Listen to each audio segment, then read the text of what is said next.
kila kitu kina sehemu yake, na hii fani al-khataba hii ina watu maalum, na sio kila mtu anakuwa ni khatibu. Na ndio maana somo hili likawekwa ili mtu ajiangalie, je, yeye ni khatibu au sio khatibu? Je, yeye anakwenda sawa sawa na vile vigezo vya khitaba vilivyowekwa au hapana? Au ni mtu ambaye anafanya tu vichekesho maeneo za msikitini na maeneo mengine? Sitazungumza mengi, isipokuwa mwenye mada yake atazungumza Sheikh Ramadhani Kwangwaya. Kwa hiyo namkaribisha aanze mada yake hiyo, na sisi tumsikilize kwa makini. Ikiwa kuna sehemu ya kuweka maswali, inamhusu kila anayekuwa na majukumu ya kuwasiliana na watu.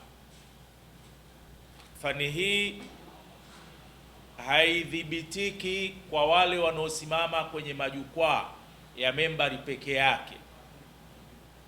Inamhusu mwalimu wa madrasa ambaye ana jukumu la kuwafikishia ujumbe wazazi, ambao ujumbe huo ana lengo ufanyiwe kazi.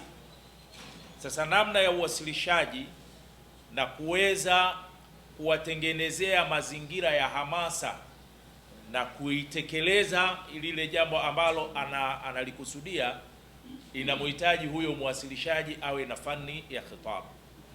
Lakini pia inamhusu hata yule kiongozi wa msikiti ambaye sio khatibu, mathalan katibu wa msikiti au mweka hazina wa msikiti, ambaye mwisho wa siku atahitaji kuongea na kundi kubwa la waumini, awafikishie mipango ya msikiti au awafikishie matumizi ya msikiti, bajeti ya msikiti.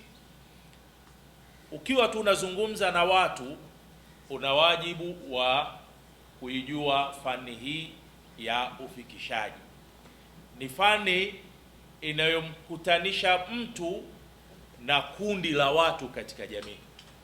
Kwa hiyo unaweza ukaitumia katika memba, unaweza ukaitumia katika vikao, lakini pia unaweza kuitumia hata katika uwasilishaji mwingine wowote wa kijamii, iwe ni vikao, iwe ni semina.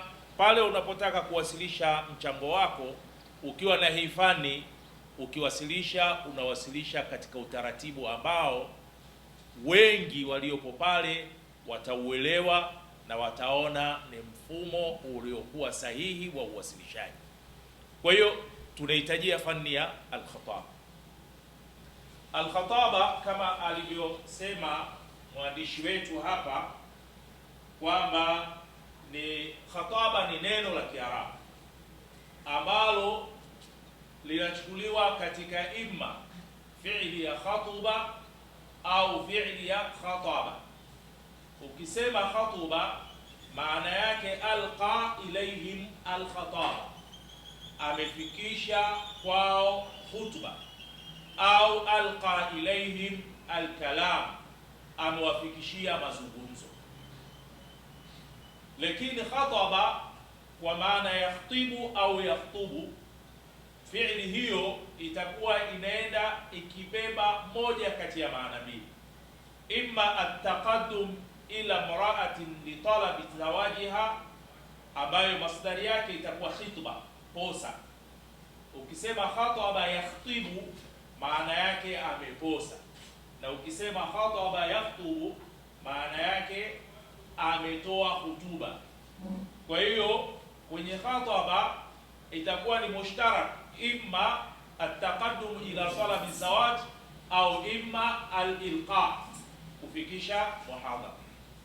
Kwa pamoja na shekhe. Kwa hiyo katika fani ya khataba ambayo tunaenda kuisoma, ni fani ambayo inamhusu kila ambaye ana jukumu kwa namna moja au nyingine kusimama mbele ya hadhira na kufikisha ujumbe wowote, uwe ujumbe unahusiana na masala ya kiimani kama khutba, mawaidha na mengineyo, au uwe ujumbe unahusiana na masala ya kijamii kama kuelezea matukio mbalimbali ya kijamii au kukutana na watu wa makundi maalum katika jamii kama wazazi au wanakikundi. Ukiwa unatoa kile unachokitoa, una wajibu wa kujua fani ya khataba ili kile unachokifikisha kiweze kufahamika kiusahihi. Tumefahamiana eh? Kwa hiyo khataba katika mtazamo wa kawaida kwenye lugha ya Kiarabu ni kitendo ambacho kinatokana, ni masdari inayotokana imma na khatuba au khataba kwa namna ambayo tumeieleza, na inaweza ukasema fanul khataba au fannu al-khitaba, zote ni lugha, lakini lugha iliyokuwa fasihi zaidi ni kusema al-khataba bi fathi kha, khataba, pamoja na kwamba lugha ya kasri al-kha khitaba pia inatumika na ni lugha sahihi. Sasa nini maana ya khataba? Fani hii tukiwa tunaizungumza katika uwasilishaji, wanasema wal khutbatu huwa al-kalamu al-manthur yukhatibu bihi jam'an minan nas liiqna'ihim. Khutba au utoaji wa speech, kuzungumza na jamii na kundi, hii ni huwa al-kalamu al-manthur, ni maneno ambayo yamekuja katika mtiririko wa kawaida. Kusema maneno ya mtiririko wa kawaida, unapozungumza kitu cha kwanza ieleze hadhira iliyopo mbele yako kwamba unakusudia kuzungumza juu ya kitu gani. Sawa? Kwa hiyo kitu cha kwanza weka wazi lengo ambalo unataka kulifikisha mbele yako. Lakini jambo la pili, wa yuayidahu bil barahin. Ukishaweka wazi lengo kwamba maudhui ya hutuba yetu ya leo ni kuhusiana na elimu, sawa? Ukishazungumza maudhui hii, kitu cha pili kinachohitajika ni kuitia nguvu ile maudhui yako kwa kuweka dalili au hoja zinazoenda kusimamia umuhimu wa lile jambo ambalo unahitaji kulielezea kwa watu na namna ambavyo unakusudia kulishawishi jambo hilo. Lengo la kufanya hivi, kuweka hizi dalili, liya'taqiduhu kama i'taqadahu, ili wao unaowashawishi nao waitakidi kama vile ambavyo wewe unaitakidi.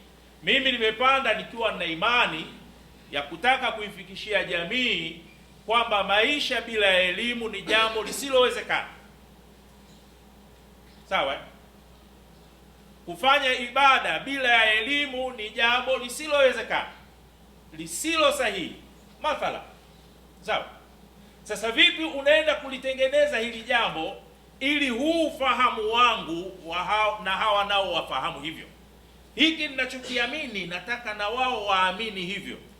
Una wajibu wa kutengeneza dalili ambazo zinasapoti kile unachokieleza, na mwisho wake hawa nao waamini vile ninavyoamini mimi. Ni sawa? Ndio maana ya khutba. Lakini thumma la budda min al-istimal. Kitu cha tatu, jambo la kwanza kuweka wazi rai yako, maudhui ya kile unachokizungumza. Jambo la pili, kukitia nguvu kwa dalili, kwa lengo hawa ninaozungumza nao waamini ninachokiamini mimi. Jambo la tatu, la budda min al-istimal, kuwavutia hawa watu.